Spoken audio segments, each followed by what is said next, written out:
وبالحق أنزلناه وبالحق نزل. بسم اللہ الرحمن الرحیم. الحمد لأہلہ والصلاة علی اہلہا اما بعد.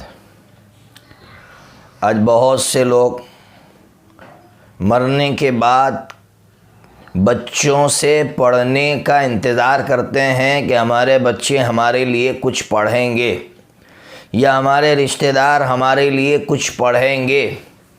حضرت نبی پاک صلی اللہ تعالیٰ علیہ وسلم نے فرمایا ہے، ابن ماجہ کی روایت ہے، یہ ابن ماجہ ایک کتاب ہے حدیث کی، صحیح حدیث موجود ہے، مسلم شریف کے اندر بھی یہ حدیث موجود ہے. آقا صلی اللہ تعالیٰ علیہ وسلم نے فرمایا ہے، 3 کام کر کے جاؤ، تمہارے مرنے کے بعد تمہارے ثواب کا میٹر چلتا رہے گا. ان 3 کاموں میں پہلا کام بتایا ہے، اولاد کو نیک بنا کر جاؤ، صالح اولاد چھوڑ کر جاؤ. آج ہم اپنی اولاد کو نیک نہیں بناتے، اس کا نقصان یہ ہے کہ ہمارے مرنے کے بعد یہ اولاد پبلک کو دکھانے کے لیے، لوگوں کو دکھانے کے لیے کچھ لوگوں کو بلاتی ہے، قرآن پڑھوا لیتی ہے اور یہ سمجھتی ہے کہ بس ہو گیا، ایک فارمیلٹی پوری ہو گئی، خانہ پوری ہو گئی، حالانکہ کچھ بھی فائدہ نہیں ہوا. اس لیے کہ آپ نے ایسی اولاد ہی نہیں چھوڑی ہے، آپ نے نیک اولاد ہی نہیں چھوڑی ہے. کاش کہ اگر آپ نیک اولاد چھوڑتے تو نیک اولاد آپ کے لیے کچھ پڑھتی.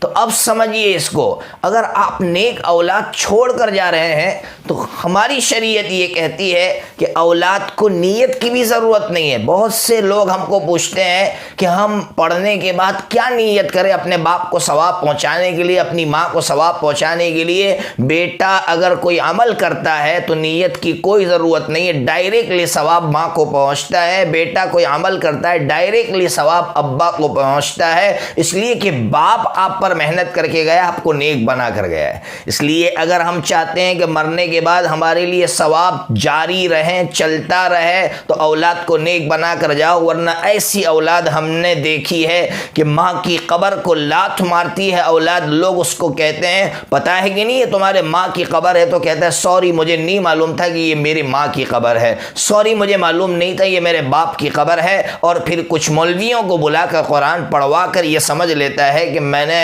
ایک خانہ پوری کر لی.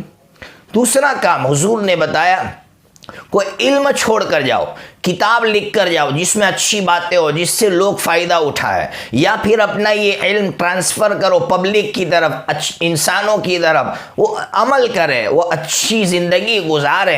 یاد رکھیے اس کے لیے عالم ہونا ضروری نہیں ہے. آپ کے پاس ایک علم ہے، مثال کے طور پر 5 وقت کی نماز فرض ہے، آپ دوسرے کو بتائیے. آپ کو کوئی علم حاصل ہوا، آپ دوسرے کو بتائیے. آپ مر جائیں گے، وہ عمل کرتا رہے گا، آپ کو ثواب ملتا رہے گا. تیسری چیز بتائی، صدقہ جاریہ. آپ کسی غریب کی مدد کر رہے ہیں، آپ نے اس کے لیے مکان بنا دیا، آپ نے کسی جگہ بور کروا دیا، آپ نے کسی غریب کو راشن دے دیا، آپ نے کسی مسجد میں قرآن وقف کر دیا، کسی بچے کو عالم بنا دیا، آپ نے اس طرح کی جتنی شکلیں ہیں آپ نے کر لی. اللہ تبارک و تعالی آپ کے مرنے کے بعد اس کا ثواب پہنچاتا رہے گا. اس لیے ہر انسان کو چاہیے کہ مرنے سے پہلے ان 3 کاموں میں سے کوئی بھی ایک کام کر لے. اللہ تعالی عمل کی توفیق عطا فرمائے.